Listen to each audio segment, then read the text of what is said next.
हैं मेरे पास। आज के ये किसान, जवान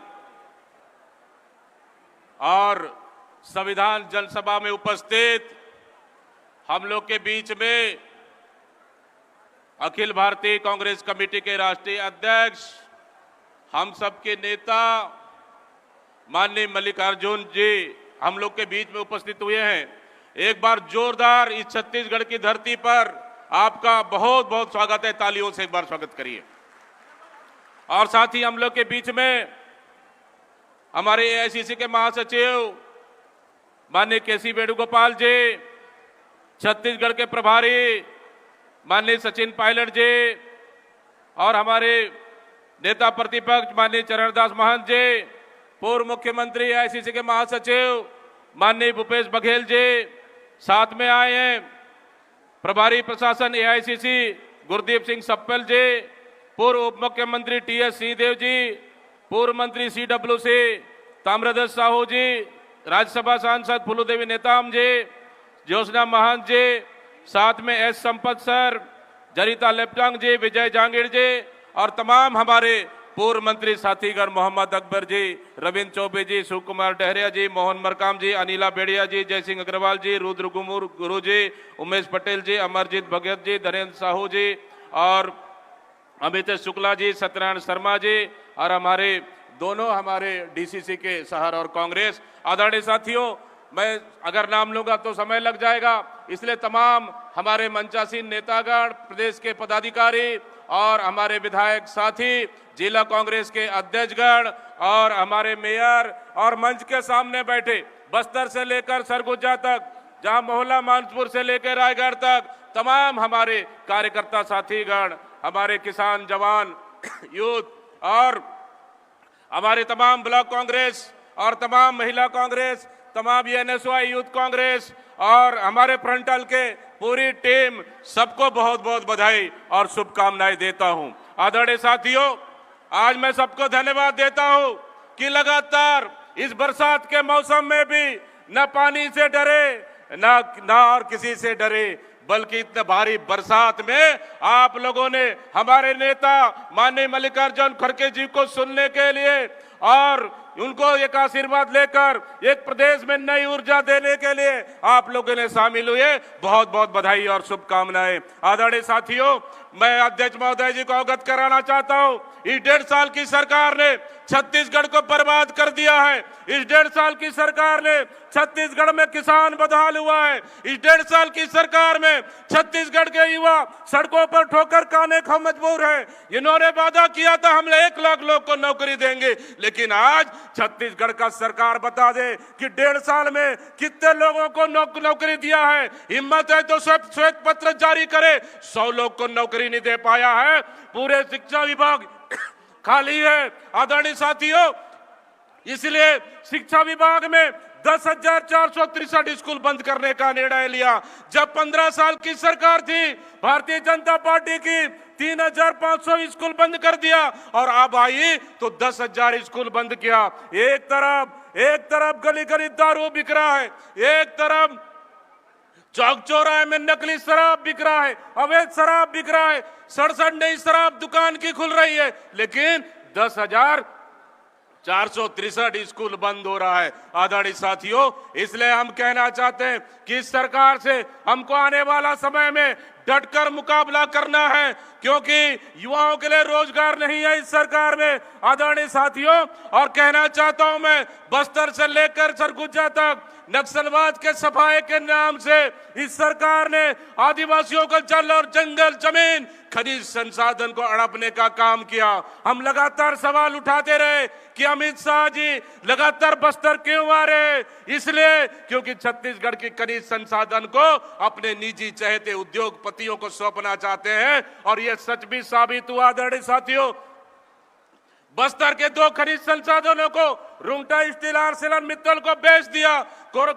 अपने बीजापुर की कोरंडम की खदानों को उनके चहेते उद्योगपतियों को बेच दिया, कांकेर की हालतदी की खदानों को उनके चहेते उद्योगपतियों को बेच दिया। और कोल माइंस के लिए चाहे हसदेव की बात हो, तमनार की बात हो, लगातार आदिवासियों की जहां वहां पे जंगल के पेड़ों की कटाई किया जा रहा है ताकि अपने चहेते उद्योगपतियों को यहाँ के खनिज संसाधन बेच सके। आदरणीय साथियों, रेत माफिया चरम पर इस सरकार में, गोलियां चल रही है, रेत के खदानों में चाकू मारा जा रहा है, भ्रष्टाचार चरम पर है। आदरणीय साथियों, इसलिए आने वाला समय में सर मैं कहना चाहता हूं आपको सुनने के लिए हमारी कार्यकर्ता 400-500 किलोमीटर से आए हैं। कोई एक नहीं कहा कि बरसात है हम कैसे आएंगे, कोई एक व्यक्ति ने नहीं कहा कि हम पानी गिर रहा है कैसे आएंगे, किसी एक कार्यकर्ता ने नहीं कहा कि खेती किसानी का काम कैसे आएंगे।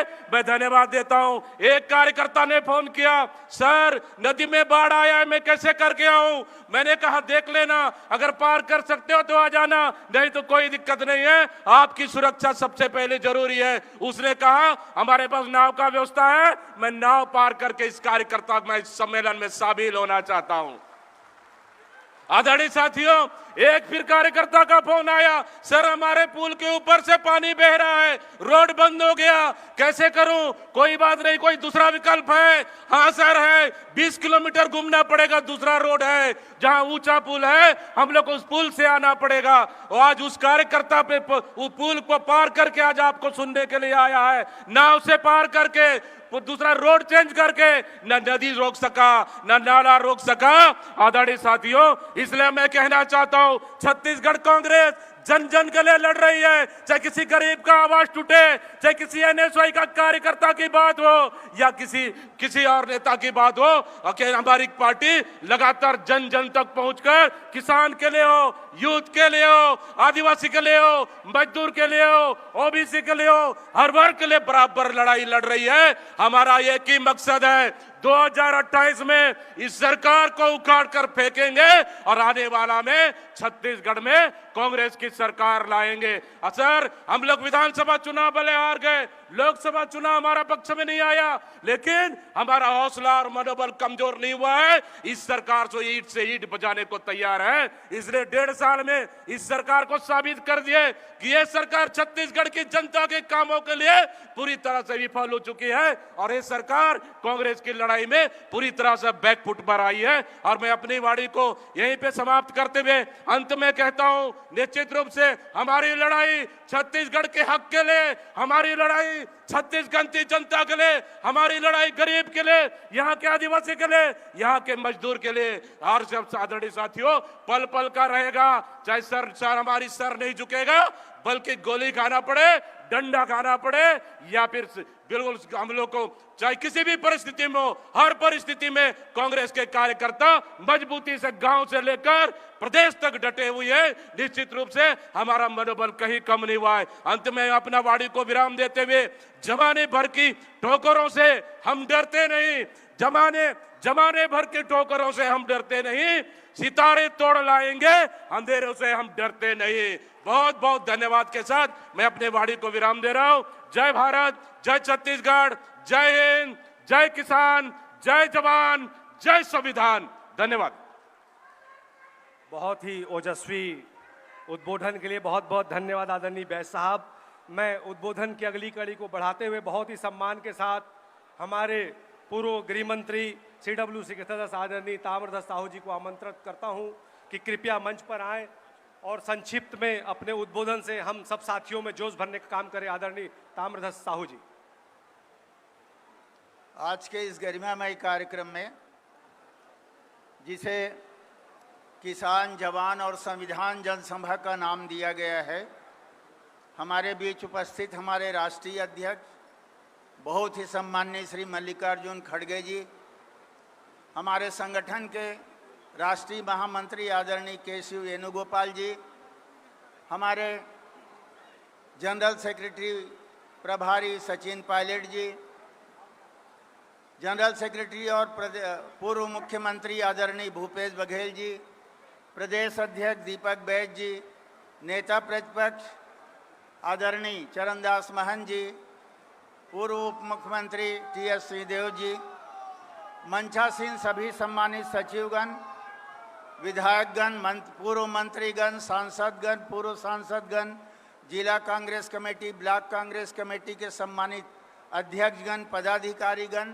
फ्रंटल ऑर्गेनाइजेशन के सभी सम्मानित सदस्यगण और उपस्थित कांग्रेस के जाबाज साथियों, भाइयों, बहनों, आज विषम स्थिति के बावजूद भयंकर बारिश लगातार 2 दिन से चल रहा है, उसके बावजूद आप सब उपस्थित हुए, मैं आप सबका हार्दिक अभिनंदन करता हूं। किसान, जवान, संविधान, किसानों की समस्या से आप सब वाकिफ़ हैं, चाहे केंद्र की भाजपा की सरकार हो, चाहे राज्य की भाजपा की सरकार हो, किसानों की समस्या जस की तस रखी हुई है। छत्तीसगढ़ की बात अगर लें, छत्तीसगढ़ में किसानों को डीएपी खाद मिल नहीं रहा है, दूसरा खाद दे रहे हैं जो हमारे धान के लायक नहीं है। किसानों को समय पर खाद की उपलब्धता नहीं, किसान विरोधी ये भाजपा की सरकार, चाहे केंद्र में किसानों की समस्या पिछले बार आपने अनुभव किया होगा, दिल्ली के आसपास कई राज्यों के किसानों ने दिल्ली कूच किया, उसको दिल्ली आने नहीं दिया गया, रोक दिया गया। कई महीने साल तक किसान सड़क में जमे रहे। जवानों की बात अगर हम लें, एक जवान हमारे सैनिक देश की रक्षा करते हैं और एक जवान आप सब लोग यहाँ प्रदेश की रक्षा में जुटे हुए हैं। हमारे जवान पहलगाम से लेकर के ऑपरेशन सिंदूर तक आप देखेंगे कि हमारे जवानों की अच्छी भूमिका। पहलगाम में कहीं कोई सुरक्षा व्यवस्था नहीं, लेकिन ऑपरेशन सिंदूर के तहत हमारे जवानों ने अपनी महती भूमिका अदा की। पूरे देश के लोग इस बात को देख रहे थे कि हमारे जवान इस बार करेंगे और अच्छा सा पीओके, पाक अधिकृत कश्मीर हमारा होगा। लेकिन राहुल जी ने बड़ी अच्छी बात कही, नरेंद्र जी सरेंडर हो गए और पीओके हमारे कब्जे में आने से रह गया। संविधान की जहाँ तक बात करें, संविधान की सुरक्षा करना आज हमारा सबसे बड़ा दायित्व है। संविधान में पहला लाइन है, हम सब भारत के लोग, न किसी जाति की बात, न किसी धर्म की बात, न किसी वर्ग की बात, उसके आज सुरक्षा खतरे में है। संविधान को केंद्र की सरकार के द्वारा आओ हम सब मिलकर वचनबद्ध हो जाएं संविधान की सुरक्षा के लिए। इन्हीं बातों के साथ, चूंकि हमारे वरिष्ठ नेताओं को सुनना है, हमारे अध्यक्ष जी को सुनना है, मैं अपनी बात समाप्त करता हूं। धन्यवाद। जय हिंद, जय छत्तीसगढ़। अपने सारगर्भित मार्गदर्शन के लिए बहुत बहुत धन्यवाद देते हुए मैं आदरणीय पूर्व उप मुख्यमंत्री माननीय बाबा साहब को बुलाऊंगा। उद्बोधन में बगैर किसी का नाम लिए कृपया संक्षिप्त में अपना आशीर्वचन देंगे माननीय टी.एस. सिंहदेव जी। एक बार जोरदार तालियों के साथ स्वागत करें। धन्यवाद। आज के इस कार्यक्रम में उपस्थित परम आदरणीय मल्लिकार्जुन खड़गे जी, आदरणीय वेणुगोपाल जी, आदरणीय सचिन पायलट जी, आदरणीय सप्पल जी, आदरणीय झा जी, प्रदेश कांग्रेस कमेटी के सम्माननीय अध्यक्ष दीपक बैज जी, नेता प्रतिपक्ष सम्माननीय चरणदास जी महंत, आदरणीय भूपेश बघेल जी, सभी उपस्थित कांग्रेस के पदाधिकारी। आज का ये सम्मेलन किसानों के संदर्भ में, जवानों के संदर्भ में और संविधान के संबंध में आयोजित किया गया है। मैं सर्वप्रथम आप सबकी उपस्थिति के समक्ष, आपके हौसले के समक्ष अपना सिर झुकाता हूं, आभार व्यक्त करता हूं कि आप सभी की उपस्थिति हमारा भी मनोबल बना के रख रही है। कल ही पिथौरा के कुछ साथियों के साथ चर्चा कर रहा था और उन्होंने पूरे छत्तीसगढ़ के किसानों के संदर्भ में कुछ बातें कही। खाद के बारे में हम जानते हैं कि वर्तमान सरकार ने जो व्यवस्था कर रखी है, सोसाइटी में 1300 रुपये में डीएपी नहीं मिल रहा, लेकिन बाजार में किसानों को 1800 से 2000 रुपये में डीएपी खरीदना पड़ रहा है। उनकी मजबूरी है। उन्होंने बताया कि रबी की फसल में धान के लिए पहले सरकार ने कहा कि हम पानी नहीं देंगे, गर्मी का धान नहीं लगाना है। किसानों ने आवाज़ उठाई, जैसे दिल्ली में 3 काले कानूनों के संदर्भ में आवाज़ उठाई, वापस लेना पड़ा वो कानून। इन्होंने भी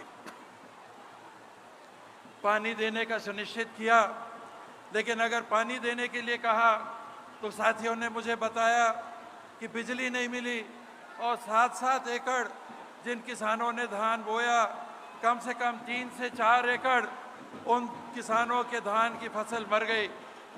कांग्रेस के शासनकाल में गर्मी का धान भी 2100 रुपया में बिका करता था। आज मेरी जानकारी में कहीं भी 1500 रुपये से ज़्यादा नहीं होगा। ये है किसानों के हालात हमारे छत्तीसगढ़ में।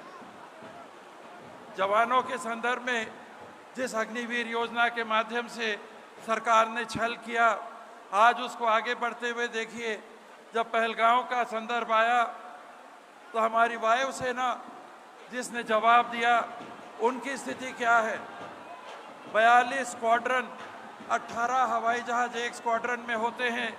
आज देश के पास 31 स्क्वाड्रन से ज़्यादा हवाई जहाज के नहीं हैं, अर्थात 180 हवाई जहाज की कमी से हम देश की सीमाओं की रक्षा करने पे मजबूर हैं। हर साल 60,000 नए जवानों की भर्ती होती है, तैनाती होती है। आपने टीवी में स्वयं देखा होगा कि एक मेजर जनरल रिटायर्ड जो भाजपा की बात करते हैं, वो चीख चीख के कह रहे थे कि जवाब दो, पिछले सालों से जो आपने भर्ती नहीं की, हमारी सेना के जवानों में जो कमी आई है, देश की सुरक्षा आज पाकिस्तान, चीन, बांग्लादेश 3-3 सीमाओं पे देश की सुरक्षा की बात है। और दिल्ली की सरकार ना तो हवाई जहाज पर्याप्त मात्रा में खरीद के वायुसेना को उपलब्ध कराती है, न जवानों की भर्ती कराती है। अपितु हमारी एक बहन, सेना की बहन, उसको पाकिस्तान की बहन कहा जाता है और सेना को मोदी के चरणों में नतमस्तक कहा जाता है। ये है देश के हालात। और मुझे जानकारी नहीं, लेकिन जहाँ तक मैं जानता हूँ, वरना हम आप सब आर्मी की ड्रेस पहन के हम भी फोटो खिंचाते, जो अधिकृत नहीं है। मेरी जानकारी में प्रधानमंत्री जी सेना के सदस्य नहीं हैं, तो वो कैसे आर्मी का ड्रेस पहन के फोटो खिंचाते हैं? आर्मी का अपमान नहीं होता क्या? नियमों को तोड़ना नहीं होता क्या? इन व्यवस्थाओं के बीच हमारे युवा आज बेरोजगार हैं। जवान सेना में, जवान हमारे गांवों में इस बेरोजगारी की समस्या को हमारी छत्तीसगढ़ की सरकार कम से कम 40 से 50 हजार शिक्षकों को नौकरी से वंचित करके 1+2 को 1+1, मिडिल में 1+4 को 1+3 करके लागू कर रही है। संविधान की बातें जिस तरह से धज्जियां उड़ रही हैं, जिस तरह से संवैधानिक संस्थाएं आए दिन, चाहे ईडी हो, चाहे सीबीआई हो, चाहे इनकम टैक्स हो, अब आज के समय में चुनाव आयोग हो, जिस तरह से देश के संविधान का अपमान किया जा रहा है, वो आप सबके सामने है। समय की सीमा है। मैं इतनी ही बात करके अपना स्थान लेता हूं। आप सभी को धन्यवाद। जय हिंद, प्रणाम, जय जोहार। बहुत बहुत धन्यवाद बाबा साहब। आप लोग कृपया हमारे राष्ट्रीय अध्यक्ष को सुनने के लिए जो उत्साह दिखा रहे हैं, रायपुर के तमाम ब्लॉक अध्यक्षों का, युवक कांग्रेसियों का, पूर्व महापौर का, सबका उपस्थिति लग गई है। कृपया अनुशासन बनाए रखें। एक अच्छा संदेश छत्तीसगढ़ से जाना चाहिए। उद्बोधन की अगली कड़ी में मैं बहुत ही सम्मान के साथ हमारे कबीरपंथी नेता, विधानसभा के बहुत ही सम्मानित अध्यक्ष डॉक्टर चरणदास महंत जी को आमंत्रित करता हूं। कृपया उद्बोधन में बगैर किसी का नाम लिए संक्षिप्त में हम सबको आशीर्वचन दे। आदरणीय डॉक्टर चरणदास महंत जी।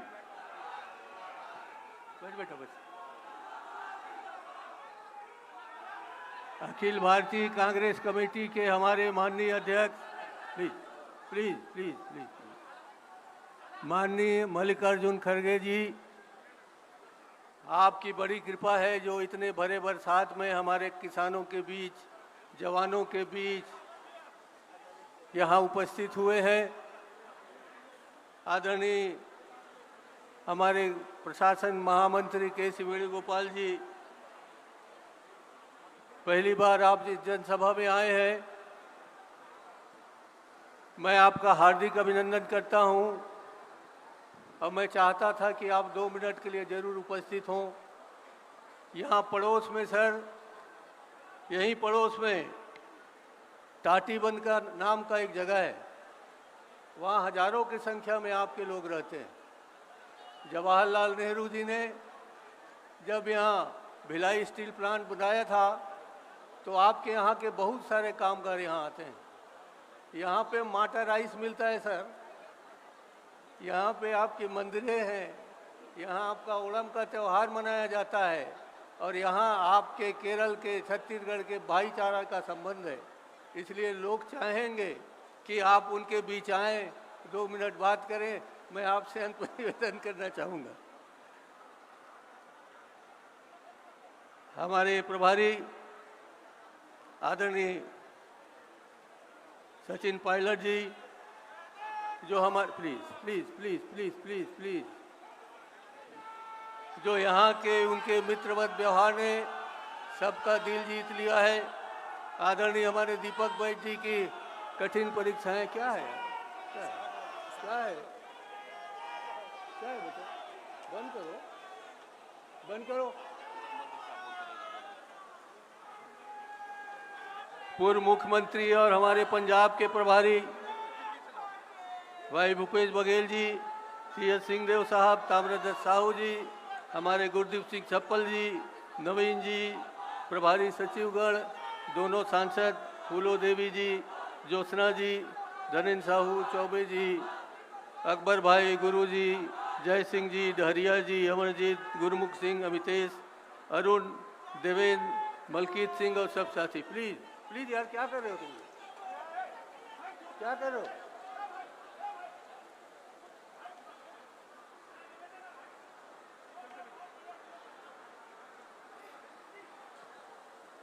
आदरणीय श्रद्धेय मल्लिकार्जुन खड़गे जी हमारे बीच आए हैं। हम सब लोग जानते हैं कि मल्लिकार्जुन कहते ही हम सबको याद आता है वो 12 ज्योतिर्लिंग में से एक ज्योतिर्लिंग का। ऐसा लगता है कि उनके दर्शन से हम सब पवित्र हुए हैं। मैं आपको एक बात बताना चाहता हूं जिसे चुपचाप आपको सुनना पड़ेगा। एक दलित परिवार से, प्लीज, एक दलित परिवार से इतनी लंबी ऊंचाई तक यहाँ पहुँचे। क्या आपको पता है कि उस बालक ने 6 और 7 साल की उम्र में ही अपने माताजी को, अपनी बहन को जलते हुए देखा है? आपको पता है?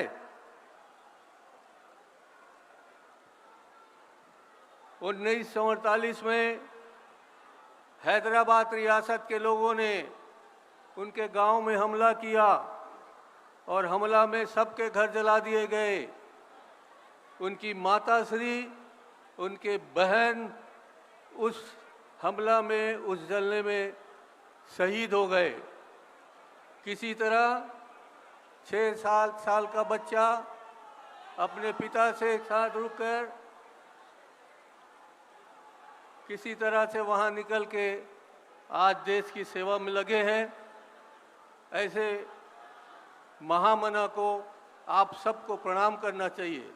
ऐसे महामना को आप धैर्य से सुनिए, ये मैं कहने आया हूँ और प्रणाम करता हूँ उनकी माताजी को, उनकी बहन को, उनकी पिताश्री को।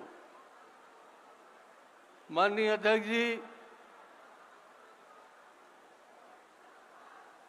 छत्तीसगढ़ में आप आए, ये आपकी कृपा है। मैं समझ रहा हूँ बरसात ने सब कुछ गड़बड़ कर दिया, मगर एक बात बताना चाहता हूँ। यहाँ 3 दिसंबर 23 को हमारा रिजल्ट आउट हुआ छत्तीसगढ़ के विधानसभा का, और 13 दिसंबर के लिए यहाँ का मुख्यमंत्री विष्णुदेव साय को बनाया गया, जो एक आदिवासी परिवार का है। और 13 दिसंबर शपथ के पहले 11 दिसंबर को ही हमारे क्षेत्र के हसदेव बराज में 225 एकड़ पर पूरे पेड़ों को काट दिया गया। शपथ लेने के पहले आका का हुक्म आया, पेड़ काटो, शपथ बाद में लेना, और पेड़ कट गए। इस तरह से अभी 15,360 पेड़ लगाए गए, काटे गए। तमनार में अभी हमारी विधायिका को, विद्यावती को पेड़ काटने से रोकने के लिए उनको नज़रबंद कर दिया गया, जेल भेज दिया गया। इस तरह से जो काम एक आदिवासी मुख्यमंत्री के हिस्से में आ रहा है, वो देख के हमको शर्म लगती है। पेड़ काटना दिन में काटना है, पेड़ काटो, नियम से काटो। ये कौन सी बात है कि रातों रात आप पेड़ काट के हम सबसे अलग कर देते हैं और वहाँ खाली कर दिया जाता है। इसी तरह से यहाँ पर माननीय गृह मंत्री जी आते हैं और बस्तर में जाके कहते हैं कि यहाँ का तेंदुपत्ता अब यहाँ के लोग व्यक्तिगत विभाग के लोग चुनेंगे, और विभाग के लोग चुनने का नतीजा ये होता है कि 300 करोड़ का नुकसान आदिवासियों को होता है। 60% भी तेंदुपत्ता तोड़ाई नहीं होता, और बीजापुर में मात्र 10% तेंदुपत्ता का तोड़ाई होता है, जो हमारे गरीबों के आदिवासियों का जीवन का है। मुझे ये कहने में बहुत शर्म आ रही है कि आदिवासी परिवार का मुख्यमंत्री होते हुए सिर्फ आज तक एक भी वन अधिकार पट्टा 19 महीने में नहीं बटा है। 2.5 लाख आवेदन बचे हैं। अब बताइए, एक पेड़ माँ के नाम से लगाने वाले लोग किसके नाम से पेड़ काट रहे हैं? एक पेड़ माँ के नाम लगाकर दुनिया भर को बेवकूफ़ बना रहे हैं। धान में पिछले साल 45 लाख टन फर्जी खरीदी किया उनने, दूसरे साल 40 लाख टन खरीदी किया, और ये फर्जी खरीदी किया क्योंकि उन्हीं के उत्पादन में लिखा है कि हमारे यहाँ 100 टन धान होगा, 100 टन धान होगा, और आज उस धान का चावल भी नहीं बना पाए, उसको बेचे नहीं। इस तरह से हमारे किसानों को करोड़ों रुपए का नुकसान हुआ है, हजारों रुपए का नुकसान हुआ है। आज बीज के लिए हम तरस रहे हैं, खाद के लिए तरस रहे हैं। आज जब देश की आत्मा पर हमला हो रहा है, जब जंगल बिक रहा है, जब संविधान जल रहा है, तब हमको चुप रहना गुनाह लगता है। हम आपके नेतृत्व में, अब आपके आदेश पर, आपके इस स्फूर्तिदायक यहाँ के उद्बोधन के बाद यहाँ का हर किसान बोलेगा, हर जवान बोलेगा, अब यहाँ का हर आदिवासी बोलेगा और संविधान बोलेगा। ये लड़ाई जनता बनाम यहाँ के कारपोरेट घरानों की है, और हम मिलकर आपके हिम्मत से लड़ेंगे। आपने जब हमारे राहुल जी को भरी बरसात, क्या भरे बर्फ गिरते समय जब आपको सुनने और देखने आए थे, तो ये जनता भी आपको देखने सुनने आई है। हम आपसे निवेदन करते हैं, आप इन्हें आशीर्वाद दे दीजिए, आप इनको ऐसा स्फूर्ति दीजिए ताकि ये आने वाले दिनों में एक साथ रहकर छत्तीसगढ़ की उन्नति करे, भारत की उन्नति करे, देश की उन्नति करे। बस इतना कहते हुए मैं क्षमा चाहता हूँ, समय कम है। जय हिंद, जय छत्तीसगढ़, जय जोहार, साहेब बंदगी साहेब, जय सतनाम। बहुत बहुत आदरणीय महन जी। अब मैं बहुत ही सम्मान के साथ अखिल भारतीय कांग्रेस कमेटी के महासचिव एवं पंजाब के प्रभारी आदरणीय भूपेश बघेल जी को आमंत्रित करूंगा, वे आए और अपने आशीर्वचन से हमको उपकृत करें। धन्यवाद।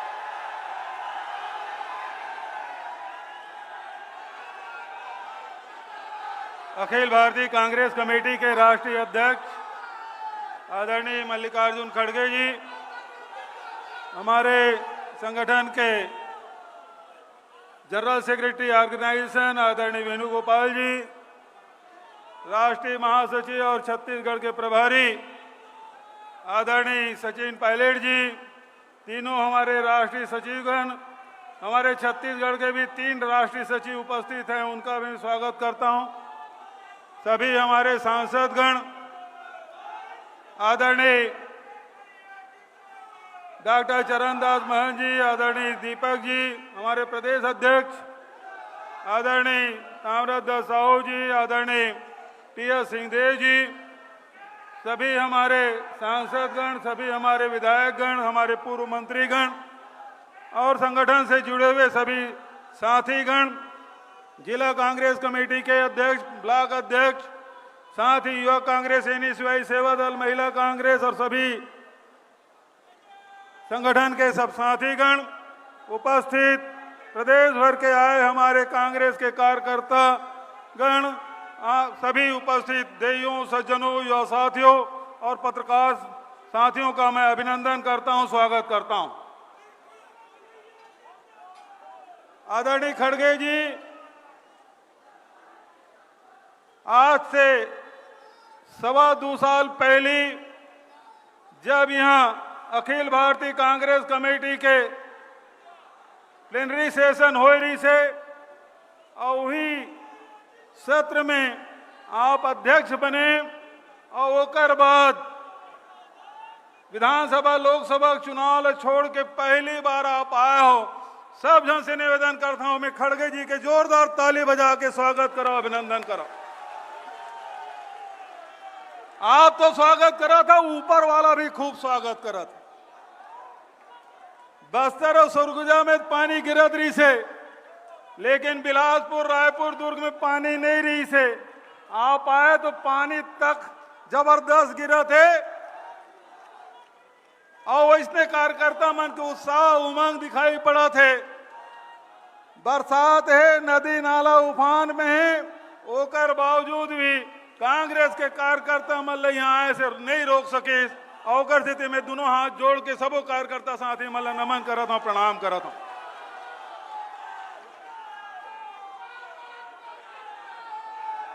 हमार पूर्ववक्ता मन सब बात ला बोल रहे हैं। आप सब खड़गे साहब ला सुने बर आए हो। अभी ये जुलाई के महीना है, लड़का मन ला स्कूल जाना है। स्कूल खुल गए लेकिन कॉपी किताब नहीं मिला थे। 10,000 स्कूल बंद, मध्य प्रदेश में 5,000 स्कूल बंद, उत्तर प्रदेश में 27,000 स्कूल बंद। हमार गरीब किसान मजदूर के लड़का मन, अनुसूचित जाति जनजाति पिछड़े वर्ग के लड़का मन, गांव के रहिया लड़का मन शिक्षा से वंचित करे के षड्यंत्र भारतीय जनता पार्टी शासित राज्य में होते।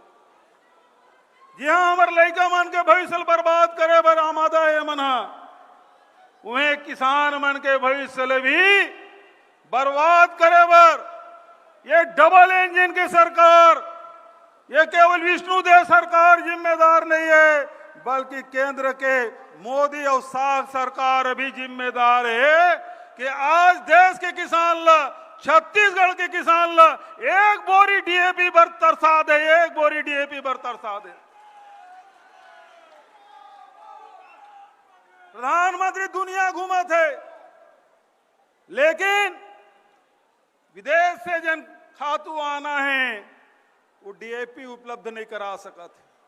तो तोर विदेश घूमे था मतलब का फायदा? तो मानव उपाधि मिला थे, घाना मिला थे, और कहूं जाता वहां मिला थे। हमार लड़का मल्ला तो शिक्षा से दूर रख देश, हमार किसान लत खादू से वंचित कर देश, षड्यंत्र करे थे हमार किसान मन के खिलाफ। किसान उत्पादन मत कर सका है, 21 क्विंटल के तो नारा दे दे, अगले साल किसान के धान 21 क्विंटल नहीं हुए। काबर सोसाइटी में खातू नहीं है, नकली खाद खरीदे पर बाध्य है। 1900 रुपया में बोरी मिला थे, पहले 50 किलो बोरी रही से, फिर 45 किलो कर दी, सब 40 किलो बोरी। एक तरफ किसान ल बर्बाद, एक तरफ हमारे लड़का मन के भविष्य ल बर्बाद। बस्तर में 35 से 40 हजार नक्सली मन के नाम से वहां के नौजवान युवक युवती मन प्रदेश छोड़े बर्बाद हो गए। खड़गे जी, मैं आप लोग बताना चाहता हूं, जिन आप कानून बनाए रहे, जेकर तहत फॉरेस्ट राइट एक्ट के तहत पट्टा दे के व्यवस्था रही से, ये जन तमनार के बात है, ये तमनार के बात है। वहां के किसान मन ला, गांव वाला मन ला 75 एकड़ सामुदायिक दावा के पट्टा दे गिरी से, आप जन पट्टा दे तेनों काटे काम कर दे, कोई कायदे कानून नहीं है। एकड़ मन के नारा का है जाना था, एक पेड़ माँ के नाम का है, एक पेड़ माँ के नाम, और पूरा जंगल सुनाई नहीं देते, पूरा जंगल, और जोर से बोलो, पूरा जंगल, पूरा जंगल वो कर नाम से कर दे, चाहे बस्तर हो चाहे वो सरगुजा हो, पूरा जंगल एमन अडानी के नाम कर दे। आदरणीय अध्यक्ष जी, आपके बहुत ज्यादा मैं समय नहीं लाऊं, मैं छत्तीसगढ़ के बारे में हमारे पूर्व वक्त मन बोल चुके हैं। एक मिनट राष्ट्रीय समस्या के बारे में हमारे पूर्व वक्त मन बात रखी। जब राष्ट्रीय संकट है, इस पहलगाम के घटना हुई, 26 जन धर्म पूछ के मार देगी। वो समय जिन खाई पाटे काम होदरी से पूरा समाज विभक्त करे काम करदरी से, तेन समय राहुल जी और खड़गे जी पूरा देश के खातिर, एकता खातिर खड़ा हो गया। वो किस कि हम सरकार के साथ हैं, जैन कदम उठाए होकर हम समर्थन करत हैं। खड़गे जी अनुभवी नेता, आदरणीय राहुल जी हमारे तक लंबा अनुभव, वो किस कि आज जरूरत है सर्वदलीय बैठक बुलाए के, ये पहल खड़गे जी के और राहुल जी के, पूरा देश के जिन मांग रही से तेन आवाज दे के काम आदि खड़गे जी और राहुल जी करीस। आप तो अपन दायित्व निभाए, देश के आवाज ला, देश के भावना ला आवाज दे का काम करे, लेकिन दुर्भाग्य हमारे प्रधानमंत्री जी नरेंद्र मोदी जी विदेश से आई, और विदेश से आई तो उम्मीद करत रहे सर्वदलीय बैठक में आई, उम्मीद करत रही पहल गांव में जाई, जिन पीड़ित थे तेकर आंसू पोछे काम करी। लेकिन दुर्भाग्यजनक बात, हमारे प्रधानमंत्री नरेंद्र मोदी जी चुनाव प्रचार पर बिहार चल दी, देश के भावना का आवाज देवर दूसरा बार आप कहे कि सर्वदलीय बैठक बुलाया जाए, लेकिन फिर भी वो बैठक में प्रधानमंत्री जी ने हर समय सेना के भावना, सेना के साथ आप खड़े रहे हो, कहे कि हम सेना के साथ, हम भारत सरकार के साथ हैं, देश के भावना आवाज दे के काम आप करें। और आज यदि देश एक सूत्र में बंधे है, उसमें बड़े योगदान यदि है तो आदरणीय खड़गे जी और राहुल जी के, मैं पूरा सदन से मांग करना चाहता हूं, सब जन खड़ा हो गया, आदरणीय खड़गे जी और राहुल जी का अभिनंदन करो, सब खड़ा हो गए, एक बार जोरदार ताली बजा के खड़गे साहब के और राहुल जी के, वेणुगोपाल जी का अभिनंदन करो। मैं मंच के माध्यम से भी कहना चाहता हूं, सब जन खड़ा हो गए, खड़गे जी का अभिनंदन करो, ये निवेदन आप सबसे कराता हूं कि ये समय राष्ट्रीय संकट रही से वो दायित्व निभाए काम ले यदि करे, तो हमारे राष्ट्रीय नेता आदरणीय खड़गे और राहुल जी करे।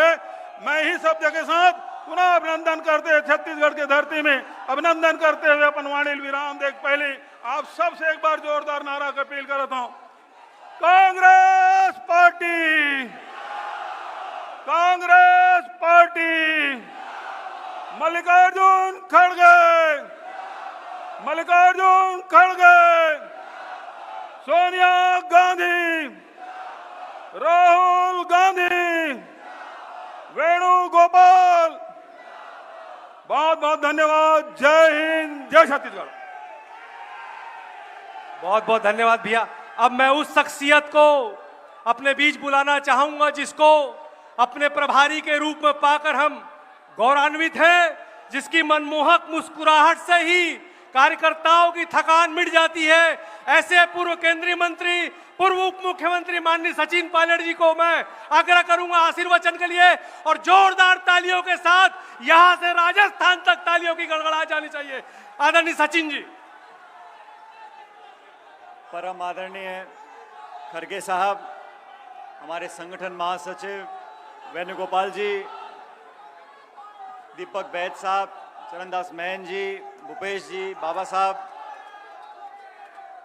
इस किसान जवान संविधान सभा में पधारे हुए कांग्रेस परिवार के इस मंच पर बैठे हुए सभी नेतागण और इस बारिश में डूबते हुए पंडाल में आप सब धैर्य और इत्मीनान से जो बैठे हमारे कांग्रेस परिवार के कार्यकर्ता, आप सबको मैं बहुत बहुत साधुवाद देता हूं, अभिनंदन करता हूं और धन्यवाद करना चाहता हूं।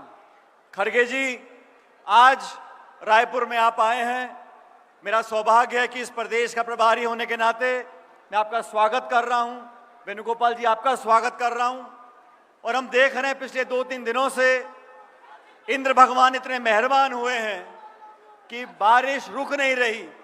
लेकिन मैं इन तमाम साथियों को जो पूरे प्रदेश भर से आज यहाँ रायपुर आए हैं, मैं मन की गहराइयों से आप सबको सर झुकाकर बहुत बहुत धन्यवाद देना चाहता हूं कि आप सब यहाँ पर आए हो, अपने अपने साधन लेकर कांग्रेस पार्टी के एक आह्वान पर प्रदेश की राजधानी में यहाँ पर आकर इतनी बड़ी संख्या में आप लोग उपस्थित हुए हो।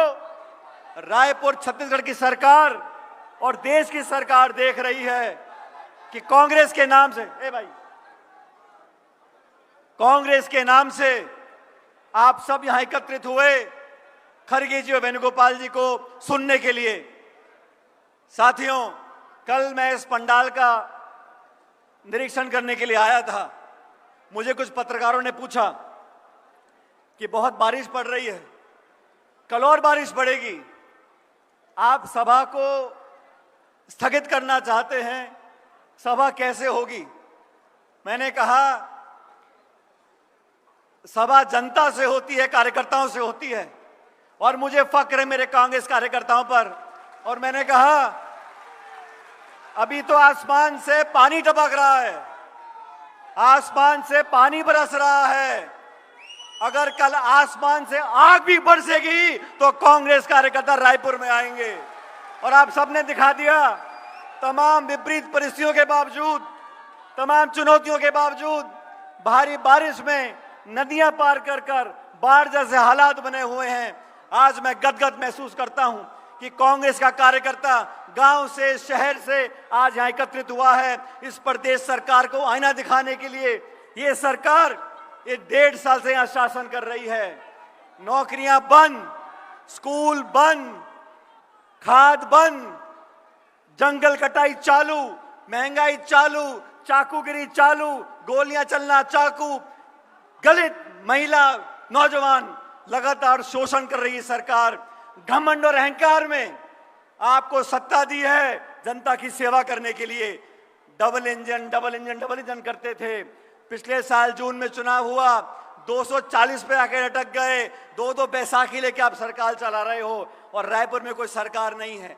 जो भी काम छत्तीसगढ़ में हो रहा है वो दिल्ली के आदेश से हो रहा है। यहाँ के लोग, यहाँ की जनता, यहाँ के मतदाता, इनकी कोई परवाह नहीं की जा रही है।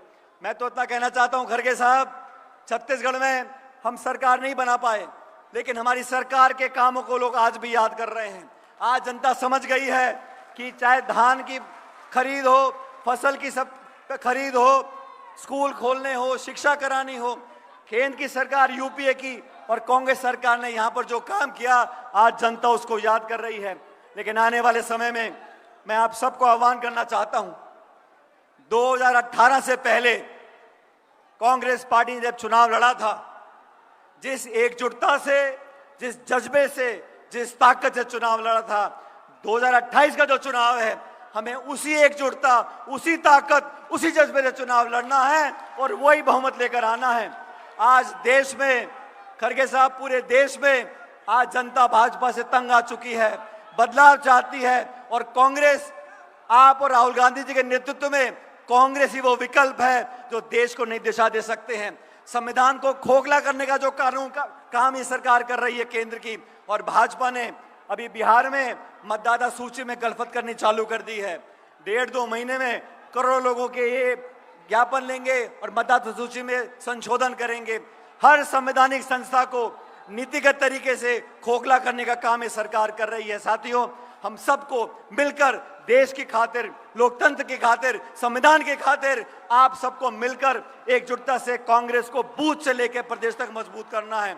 जो आज उत्साह आप लोगों ने दिखाया, मैं इस मंच से धन्यवाद करना चाहता हूं तमाम प्रकोष्ठों का, फ्रंटल ऑर्गेनाइजेशंस का, सब कांग्रेस कार्यकर्ताओं का, जिले, ब्लॉक, मंडल से लेकर प्रदेश तक आप सब ने जो आज जज्बा दिखाया है उसके लिए मैं आपका बहुत धन्यवाद करता हूं। और आप सब यहां पर खड़गे साहब का संदेश लेकर जाएंगे। आदरणीय खड़गे साहब, जिन्होंने 55-60 साल से चुनाव लड़कर राजनीति में अपनी जगह बनाई है, आज राहुल गांधी जी ने लोकसभा में और खड़गे साहब ने पार्टी का जो नेतृत्व किया है उससे हमें ताकत मिलती है। मैं एक बार पुनः आप सबका, खड़गे जी आपका, वेणुगोपाल जी, और खासकर इस भारी बारिश में जो आप लोग यहाँ बैठे हुए हो और हमारी बात को सुन रहे हो, इससे दिल को संतोष मिलता है कि आज कांग्रेस दुगनी ताकत से आगे बढ़ेगी और 28 का जो चुनाव होगा भारी बहुमत से कांग्रेस पार्टी जीतेगी। इस आह्वान के साथ हम सब हाथ खड़े कर खड़गे जी को आश्वासन दें कि पूरी एकता ताकत के साथ हम यहाँ सरकार बनाएंगे। मेरे साथ जोरदार नारा दें, भारत माता की, भारत माता की, भारत माता की। बहुत बहुत धन्यवाद। राम राम साहब। कार्यकर्ताओं में जोश भरने के बाद सचिन जी को धन्यवाद के साथ मैं अब उस शख्सियत को बुलाना चाहूंगा जो पूरे हिंदुस्तान के मजदूरों के स्वाभिमान का नेतृत्व करते हैं। मैं उस नेतृत्व को बुलाना चाहूंगा जो कांग्रेस परिवार का नेतृत्व करते हैं। मैं उस नेतृत्व को बुलाना चाहूंगा जो राज्यसभा में जब दहाड़ते हैं तो मोदी सरकार की घिघियां बंद जाती हैं। संविधान, जवान और किसान के सम्मान की लड़ाई लड़ने वाले हमारे पितृ पुरुष, कांग्रेस परिवार के भीष्म पितामह, दलित, गौरव और सर्व समाज का नेतृत्व करने वाले हमारे राष्ट्रीय निर्वाचित अध्यक्ष आदरणीय मल्लिकार्जुन खड़गे साहब को बहुत ही सम्मान के साथ छत्तीसगढ़ प्रदेश कांग्रेस कमेटी के इस आयोजन में मैं मुख्य अतिथि की हैसियत से आशीर्वचन के लिए आमंत्रित करता हूं और आप सबसे आग्रह करता हूं कि तालियों की गड़गड़ाहट बजती रहनी चाहिए। माता कर्मा की इस धरती पर, परम पूज्य गुरु घासीदास बाबा की धरती पर तालियों की जोरदार स्वागत के साथ परम पूज्य खड़गे जी का आमंत्रित करता हूं अपना आशीर्वचन से हमें उपकृत करें आदरणीय खड़गे साहब।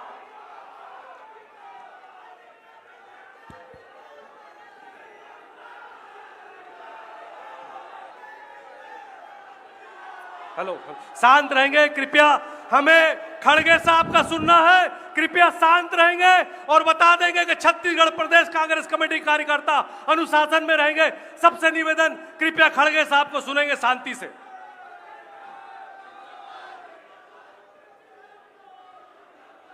भाइयों, यहाँ पर पधारे हुए सभी युवा मित्रों, किसान भाइयों और महिलाओं, मीडिया के मेरे दोस्तों,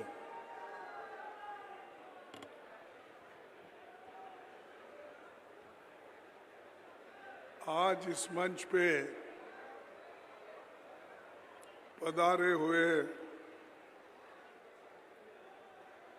हमारे पार्टी के ऑर्गेनाइजिंग सेक्रेटरी वेणुगोपाल जी, सचिन पायलट जी, दीपक बैद जी, चरणदास महंता जी,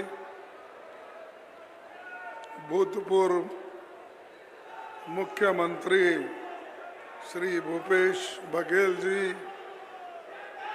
टीएस सिंहदेव जी, तम्रध्वज साहू जी, फूलो देवी नेतम जी,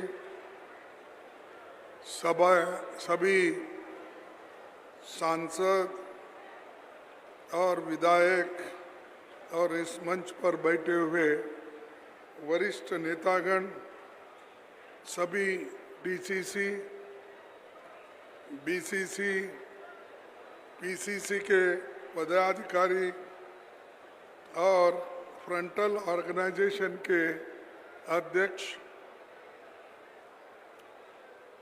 जय जवान, जय किसान, जय संविधान जनसभा में आए हमारे सभी पार्टी के नेता, कार्यकर्ता एवं छत्तीसगढ़ के बहनें और भाइयों, आप सबको मेरा जय जोहार। छत्तीसगढ़िया, छत्तीसगढ़िया। इसीलिए अब थोड़ा जोश आ गया। ये आज का जो मंच है और आप हर देहात से और हर बूथ से, हर जगह से हमारे कार्यकर्ता मित्र आए हैं। मैं आप सभी को धन्यवाद देता हूं कि इतनी बारिश होते हुए भी आप लोग पानी में बैठे हैं और मुझे ऐसा महसूस होता है कि भाई हम मंच पर बैठे हैं और पानी में बैठे हैं। यही दर्शाता है कि पार्टी के लिए आप मर मिटने के लिए तैयार हैं। और जब आपके साथ हैं, आप जब हमारे साथ हैं, तो हमको कोई हरा नहीं सकता।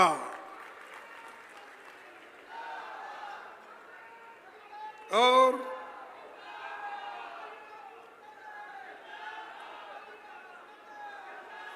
भाइयों, एक मिनट, देखो मुझे फिर वापिस भी जाना है जल्दी, इसीलिए मैं चंद बातें आपके सामने रखूंगा।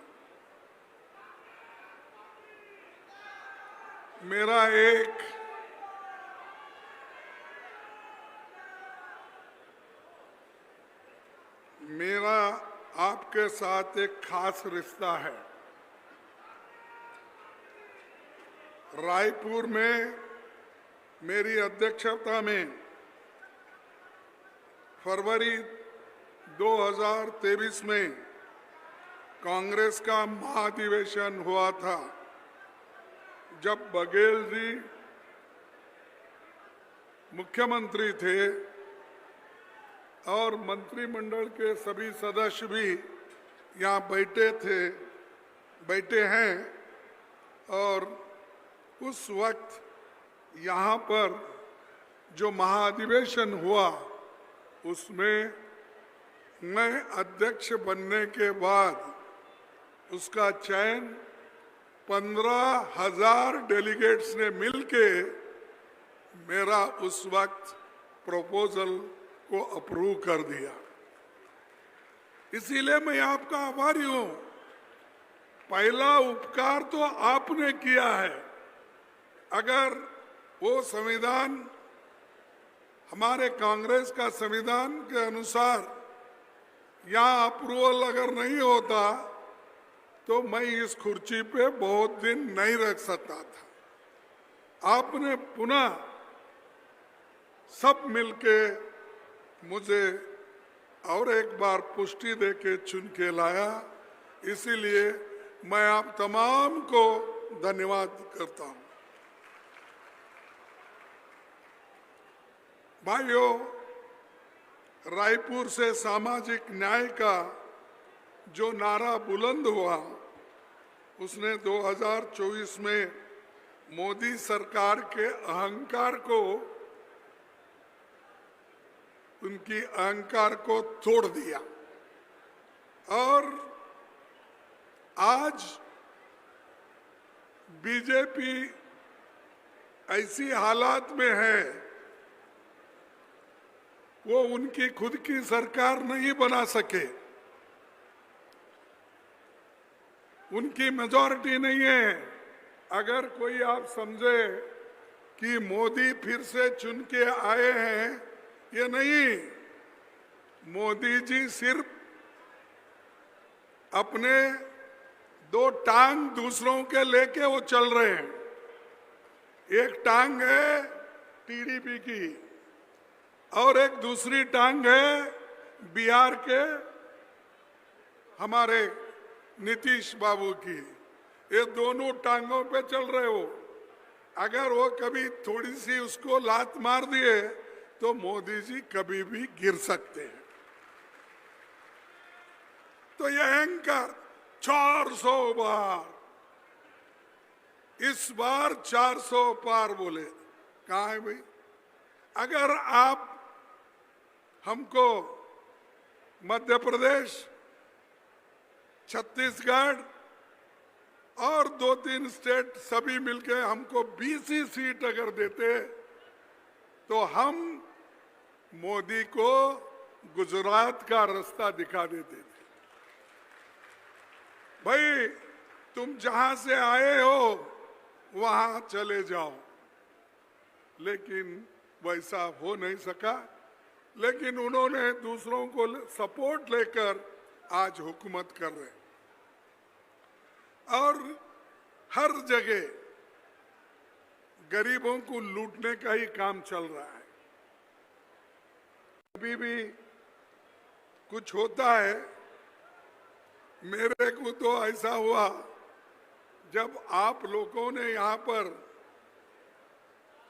जब एक बहुत बड़ा अधिवेशन बनाया, उसी दिन यहाँ पर ईडी के छापे गिरे, इनकम टैक्स के ऑफिसर आए और सब हमारे कार्यकर्ताओं को तंग करे और ये हमारे अधिवेशन को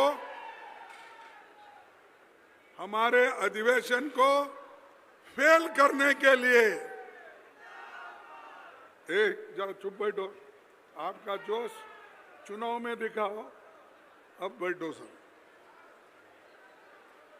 मोदी जी ने, शाह ने मिलकर हमारे अधिवेशन को फेल करने के लिए, छत्तीसगढ़ के लोगों को बदनाम करने के लिए उन्होंने इनकम टैक्स के दांत डाले, ईडी के दांत डाले। हर जगह हमारे ऑफिसरों को, हमारे नेताओं को, यहाँ तक कि हमारे चीफ मिनिस्टर को, सभी को डराने की कोशिश की है।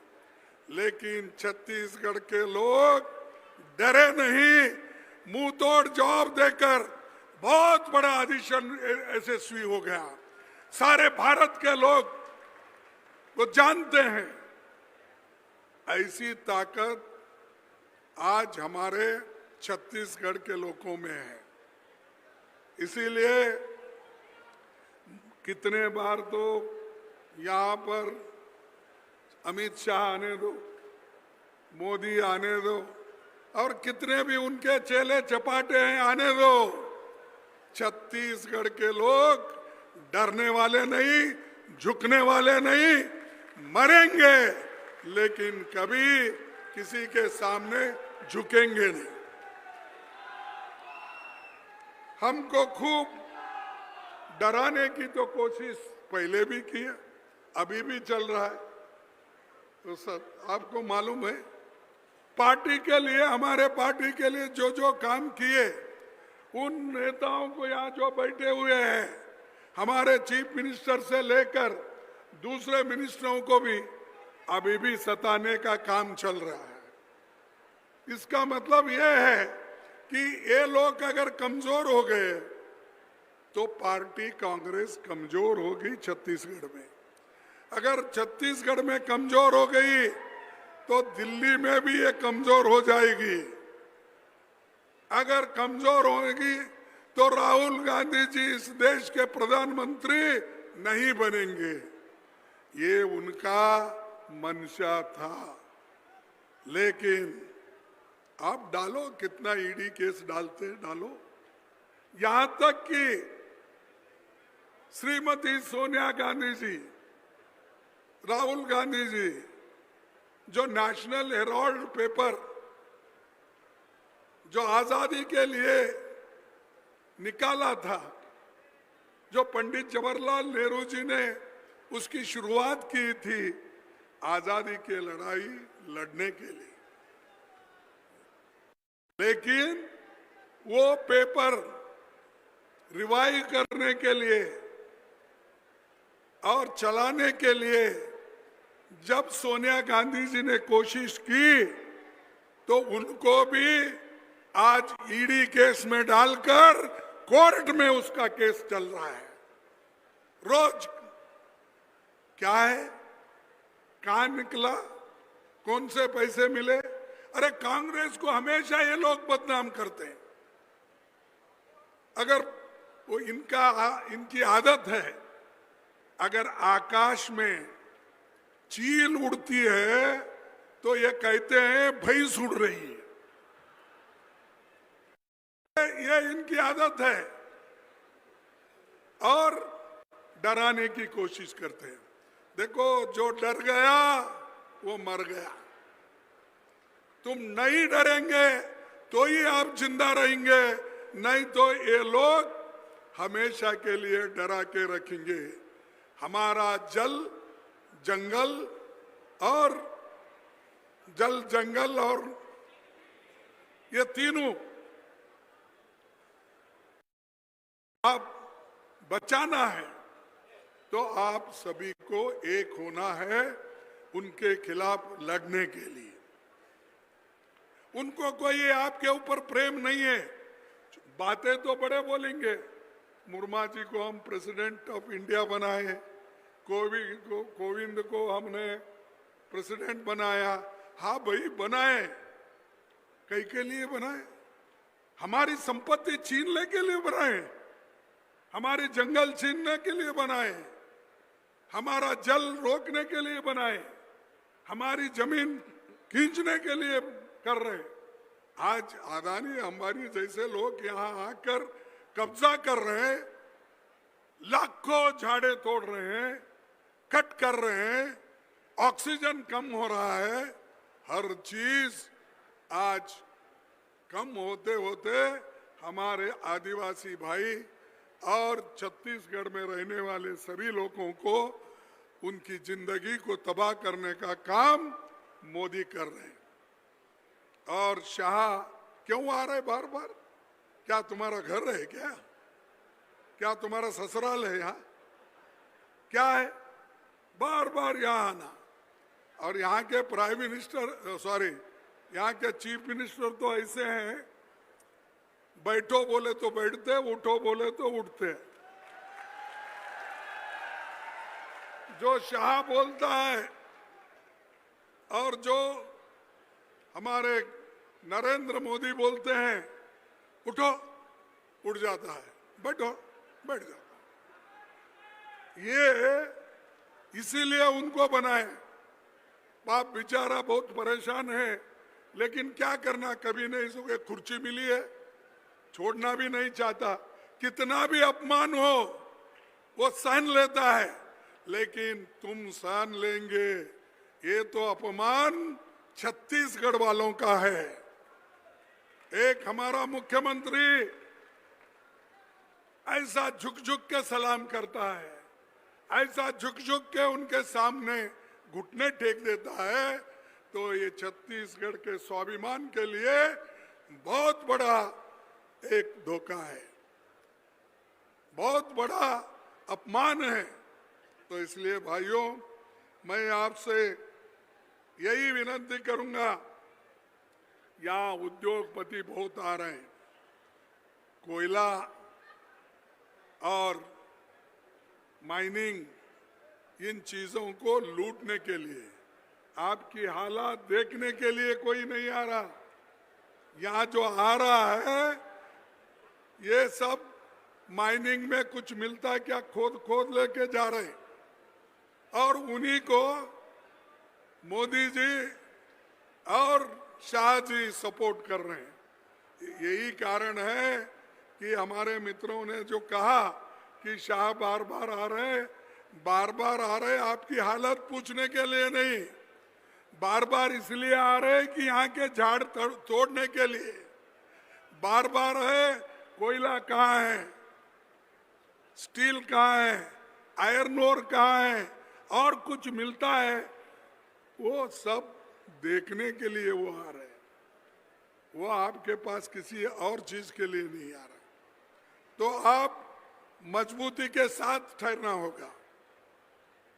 हमारे लोग तो बहुत कोशिश करें, जब हमारी सरकार थी कुछ भी देना नहीं, सब उसको सुरक्षित रखना, ये तो हमारी सरकार की सभी मिलके किया।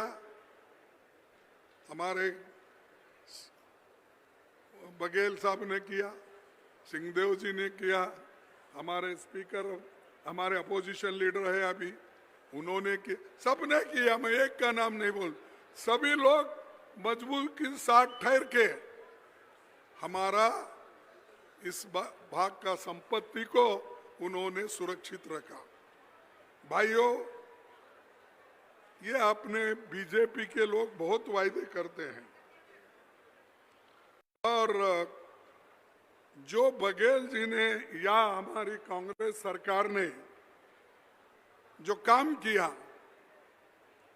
किसानों, मजदूरों, आदिवासियों और हर वर्ग के लिए काम किया था। धान का एमएसपी बढ़ाया या नहीं बढ़ाया? आपको भी याद है नहीं, यहाँ बैठे से लोगों को। तो कर्ज माफी भी की ना, नहीं की? हमारी गवर्नमेंट कर्ज माफी भी की, आदिवासियों को हक दिया, स्वामी आत्मानंद स्कूल और हाट बाजार क्लिनिक शुरू किया, और महिलाओं, नौजवानों से लेकर लोक संस्कृति और त्योहार तक का हमारी गवर्नमेंट ने ध्यान दिया। इन्हों क्या कर रहे हैं? इन्हों आके हमने जो किया उसको बंद करने का काम है, और बंद करके लोगों को डराते फिरने का। भाइयों, बीजेपी सरकार बनते ही अपने वायदों को तो भूल गई, और क्या कर रही आज? हमारे छत्तीसगढ़ के नौजवानों को, किसानों को धोखा दिया, क्योंकि वो हमेशा झूठ बोलते हैं। मैं पहले से बोलता हूं, मैं यहाँ 3 बार 4 बार आया, भाई ये मोदी झूठा है। वो कैसे फिर पार्लियामेंट में आए मुझे समझ में नहीं आ रहा, कैसे असेंबली में जीते वो भी समझ में नहीं आ रहा, क्योंकि इतना धोखा देते। 15 लाख दूंगा, कहाँ है भाई तुम्हारे 15 लाख? 2 करोड़ नौकरियां दूंगा, कहाँ है तुम्हारे 2 करोड़ नौकरियां? एमएसपी डबल करूंगा, कहाँ है तुम्हारा डबल? अरे इतना झूठ बोलते, ये उसीलिए मैं हमेशा बोलता हूं ये झूठों के सरदार है। भाइयों, ये सब आज बीजेपी कर रही है, और बहुत लोग ऐसा बोलते हैं। किसी ने अभी बात निकाली, डबल इंजन की सरकार, डबल इंजन की सरकार। अरे एक तो गवर्नमेंट ऑफ इंडिया की सरकार केंद्र की सरकार है, एक है छत्तीसगढ़ की सरकार। डबल इंजन क्या होता है? डबल इंजन बोले तो एक ही ट्रेन को 2 इंजन लगाकर डबल इंजन होता है। ये तो दिल्ली की सरकार अलग है, यहाँ की सरकार अलग है। ये हमारे यहाँ चीफ मिनिस्टर अलग है, और जो चीफ मिनिस्टर हमारे प्रधानमंत्री के सामने झुक झुक के बात करता है, और जो हमारे शाह जी के सामने झुक के बात करके करता है, वो डबल इंजन कैसा है, एक बड़ा हो गया एक छोटा हो गया, कैसी चलती गाड़ी? ये नहीं चलती, ये सिर्फ गुलामी ही चलती है। जो गुलामगिरी करते हैं वही लोग ये सब कर रहे हैं। ऐसे लोग गुलामों को लेके आप कर रहे हैं। हमारे चीफ मिनिस्टर जो बोलते थे, हमारी सरकार यहां जो कहती थी वो करके दिखाई है। हिम्मत आपके पास, सब दिल्ली में पूछ के हाथों बोलते हैं। और कभी उन्होंने तुम्हारा ख्याल नहीं किया। और यहां तक कि जबकि कांग्रेस सरकार थी, 17 जन कल्याणकारी योजनाओं को बनाई थी, भाजपा ने बंद कर दिया। क्या किया? जो कल्याणकारी काम बंद हो गए, आपको याद नहीं है ना?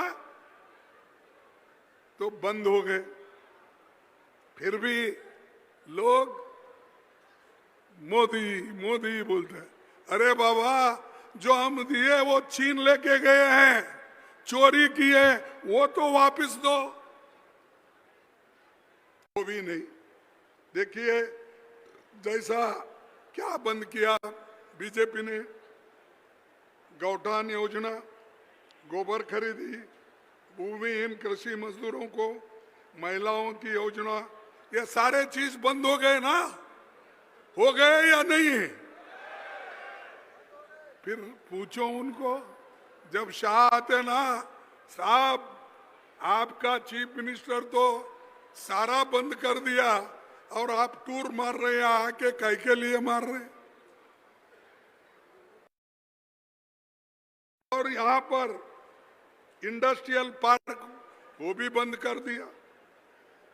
युवाओं को, महिलाओं को रोजगार का रास्ता बंद कर दिया।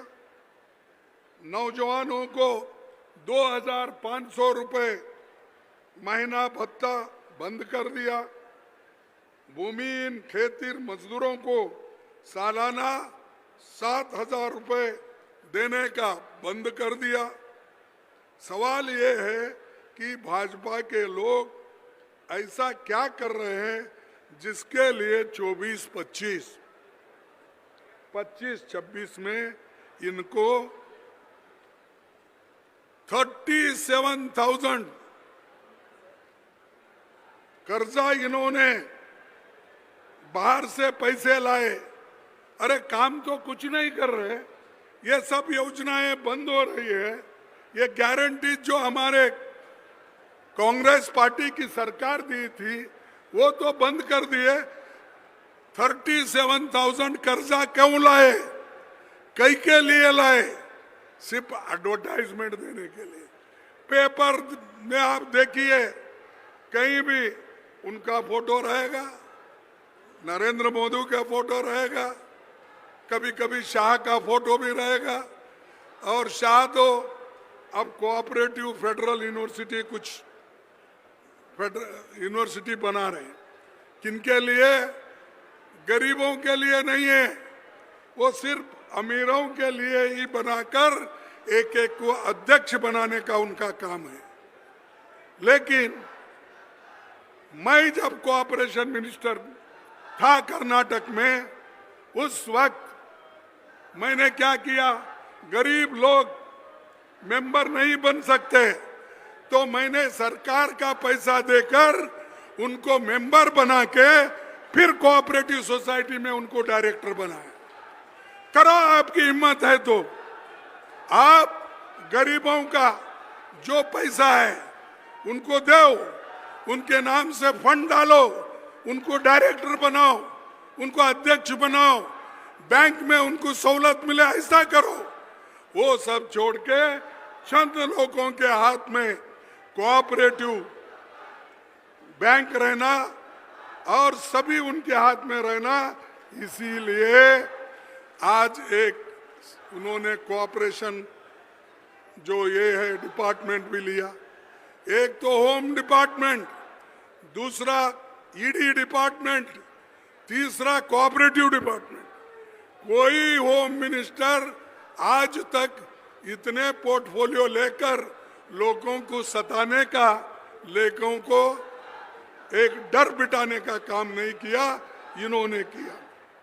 और एक बात मैं आप याद दोहराना चाहता हूं, जो हमारे नेतागण यहाँ पर बोले, उन्होंने कहा आज डीपी नहीं मिल रहा, डीपी, और उसी तरह से खाद नहीं मिल रहा।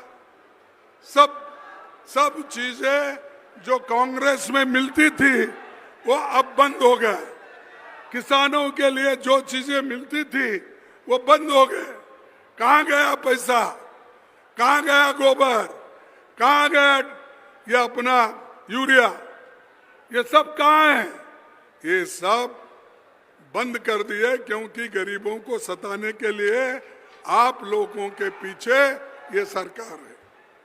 भाइयों, मैं सुना अब आते वक्त हमारे अध्यक्ष ने बोला, कांग्रेस अध्यक्ष क्या कहे कि बोले सब कुछ बंद किया लेकिन 67 शराब की नई दुकानें उन्होंने खोली, बाकी सब बंद किया लेकिन 67 शराब की दुकानें खोली। उसमें नकली शराब और अपने को जो चाहते हैं, अपने पार्टी के जो सपोर्टर है, उनको ये दुकानें दिलाकर नकली शराब बेचने का काम सरकार कर रही है। सरकार इसलिए होती है गरीबों का दुख और दर्द सुनने के लिए, लेकिन तुम तो शराब बेचने का काम शुरू करें। हम तो food security act Sonia Gandhi ji ने गरीबों का पेट भरने के लिए दुकान खोल दिए, तो इन्होंने हमारा पूरा गरीबों का स्वास्थ्य बिगाड़ने के लिए शराब के दुकानें खोल दी। तो इसलिए भाइयों, आपको ये सोचना होगा कि ऐसी सरकार यहां पर रही तो ये हमारे लिए ठीक नहीं है। इसीलिए मैं जो कुछ हमारी सरकार ने की थी उसकी बात तो हमने की, और आपको ये भी बताया कि हमारे जो जंगल काट कर सब बाहर वालों को दे रहे हैं, तो इसके बारे में भी मैंने ये किया। और दूसरा, ये फॉरेस्ट प्रोड्यूस, हमारे कांग्रेस की सरकार जब थी, हमारे लोग सब मंत्री थे, तो उन्होंने तो फॉरेस्ट प्रोड्यूस का मार्केट बनाकर एमएसपी देकर खरीदने का काम हमारे लोगों ने किया। आपने क्या किया? आपने क्या किया? एक तो उसको बंद करने का काम किया, दूसरा गरीबों को भी तंग करने का काम आपने किया। और दूसरी चीज, छत्तीसगढ़ सरकार हमारी जब थी तब एससी, एसटी, ओबीसी को रिजर्वेशन देने का काम और बिल पास किया, लेकिन आज तक उस बिल का पता नहीं। आज तक ओबीसी और बाकी के लोगों को जो रिजर्वेशन देना था वो भी नहीं कर रहे। ये है जो आदिवासी के भलाई करने वाले लोग, बैकवर्ड्स की भलाई करने वाले लोग बार बार वही बात कहते हैं और हमारे लोगों को आज इससे वंचित किए हैं। इससे भी आपको जागृत होना चाहिए। मोदी जी ने कहा मेरी सरकार आने के बाद 500 रुपए में सिलेंडर दिलाऊंगा। क्या दिए? अरे हमारे जमाने 550 था तो तुमने 950 पर ले जाकर फिर वो कम करे जैसा करके आज दिखा रहे हो। तो ये मोदी साहब, ये चाल बहुत दिन तक नहीं चलेगी और आपको ये नाटक बंद करना चाहिए, ये ड्रामा बंद करना चाहिए, नहीं तो लोग एक दिन उठेंगे और सरकार के खिलाफ वो आंदोलन करेंगे। ये मैं कहता हूं, मैं ही नहीं, अरे हमारे जमाने में तो 1 रुपए भी अगर गैस का बढ़ता, 1 रुपए भी अगर पेट्रोल का बढ़ता, 1 रुपए भी अगर डीजल का बढ़ता तो लोग रास्ते पे आते थे। कहाँ है वो लोग जो हमारे जमाने में रास्ते पे आते थे? अब कहाँ है? क्यों नहीं आ रहे? कि ये पहले भी करवाते थे बीजेपी के लोग और आज नहीं करवाने में भी उन्हीं के लोग हैं, क्योंकि वो जानते हैं उनके गवर्नमेंट को किस ढंग से हिफाजत करे। तो भाइयों, मैं आप लोगों को ये भी कहना चाहता हूं, पहले हमारी गवर्नमेंट 100 दिन होने के बाद रेगुलर करने का वायदा की थी, लेकिन इन्होंने वो भी छोड़ दिया, उन गरीबों के लिए भी वो काम बंद कर दिया। दूसरी और एक चीज मैं आपके सामने कहकर अपनी बात को खत्म करता हूं। जो 11 सालों में इन्होंने जो काम ठीक ढंग से करना था उन्होंने नहीं किया और आज सिर्फ हर जगह जाओ मोदी जी अपनी बात ही कहते हैं। मोदी जी हमको पहलगांव का इंसिडेंट होने के बाद ऑल पार्टी मीटिंग बुलाने के बाद हम लोग, मैं, राहुल जी और पूरे पार्टी के लोग चले गए, लेकिन मोदी जी 2 बार अपोजिशन पार्टी की मीटिंग बुलाने के बावजूद भी उस मीटिंग में उन्होंने नहीं आया। यह शर्मनाक बात है, देश के लोगों की बेइज्जती है। अरे हमारे लोग, अपोजिशन के लोग, वो भी चुन के आते हैं, लाखों लोग वोट देकर चुन के आते हैं। जब उनको वहां पर बुलाने के बाद अगर प्राइम मिनिस्टर वहां पर नहीं रहता, अपनी बात अगर नहीं सुनता, तो आप क्या बोलेंगे? उसको शर्म आना चाहिए। अरे यहाँ मणिपुर चल रहा है, बैठो भाई, जिंदाबाद बाद में बोलो। यहाँ पर मणिपुर चल रहा है, नहीं चल रहा है? आप सुनते हैं ना रेडियो, टीवी में देखते हो ना? क्या टीवी नहीं दिखाती क्या? पेपर में देखते हो ना? अरे मणिपुर चल रहा है, रेप हो रहे हैं, लोग कटे जा रहे हैं, मारे जा रहे हैं, कार, घर सब जल रहे हैं। लेकिन मोदी साहब एक बार भी मणिपुर नहीं गए। वो देश में 8 देश में फिर रहे।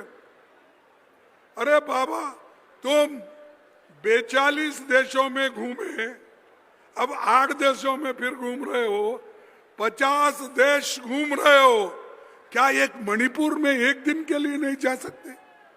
जिस जगह हमारे राहुल गांधी जी ने 2 बार जाके आया, पाद यात्रा वहां से शुरू किया, फिर उसके बाद भी गया।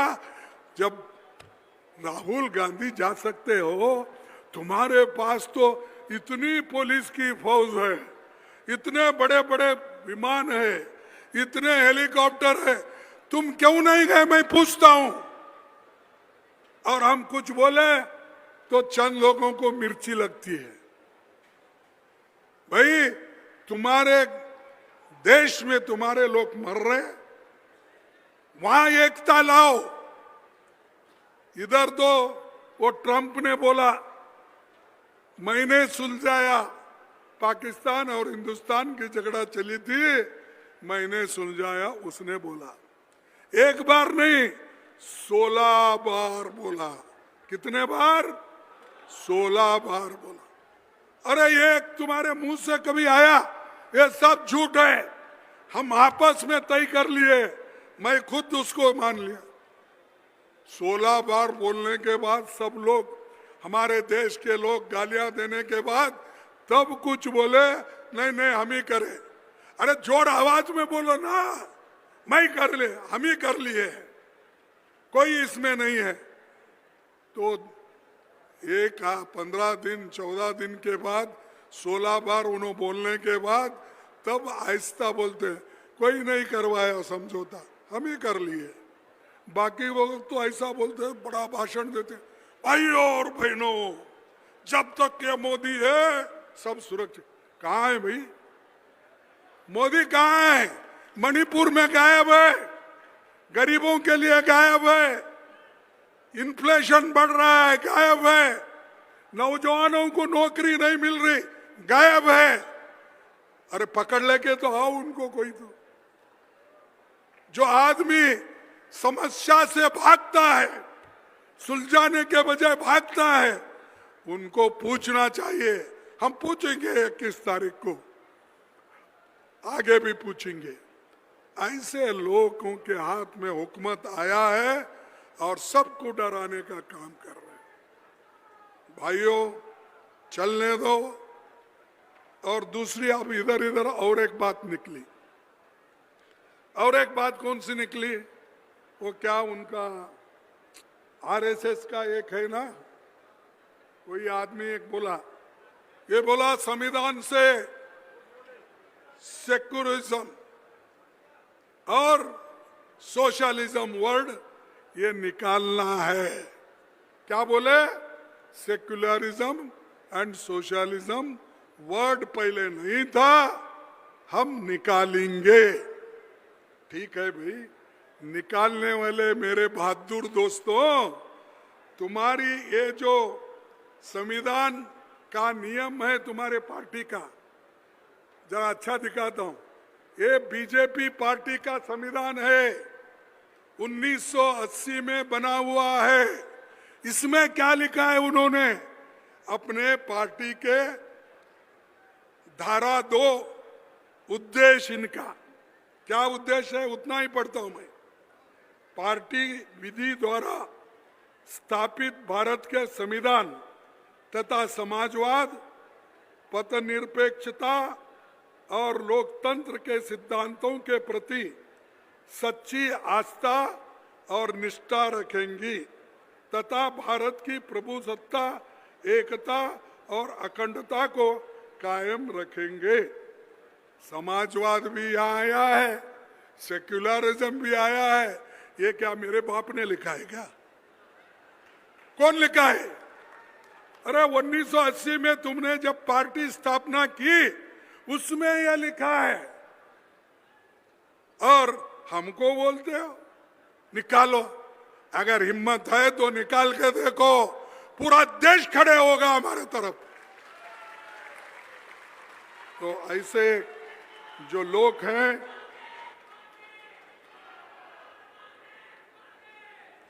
अरे एजुकेशन खराब कर रहे हो, एजुकेशन खराब कर रहे हो, लोगों को दिशाभूल कर रहे हो और झूठ बोल रहे हो। तुम्हारे संविधान में रखकर, हमारे संविधान में जो है गरीबों के लिए हर क्लॉज में वो है, उसको निकालने के लिए आप कोशिश कर रहे हैं। पहले तो तुम्हारा देखो ना, क्यों तुमने लिखा। तो इसलिए भाइयों, मैं और ज्यादा समय नहीं लेना चाहता, क्योंकि आप बारिश में बैठे, ठंडी में बैठे, इसीलिए मैं इतना ही कहूँगा कि ये तो सरकार, मोदी सरकार सबको बर्बाद करने वाली है। वोटर लिस्ट में घपला शुरू, महाराष्ट्र में घपला हुआ, जो हमारे राहुल गांधी जी ने आपके सामने कहा। 75 लाख वोट बढ़ाए, कैसा बढ़ता है? आज बिहार में चुनाव लड़ रहा है, वहां 2 करोड़ वोट काट रहे हैं। अगर काट के तुम लोग इलेक्शन करना चाहते हैं, एक वक्त ऐसा आएगा तुम पछताओगे। जो काम आज गलत कर रहे हो उसका पछताना होगा आपको। इसलिए आप मजबूती से रहो, एक रहो, और क्योंकि आपके सामने देश है, देश सबसे बड़ा है, और देश है तो हम लोग सुरक्षित हैं। अगर देश सुरक्षित नहीं, हम कोई सुरक्षित नहीं। संविधान सुरक्षित है तो हम सब सुरक्षित हैं।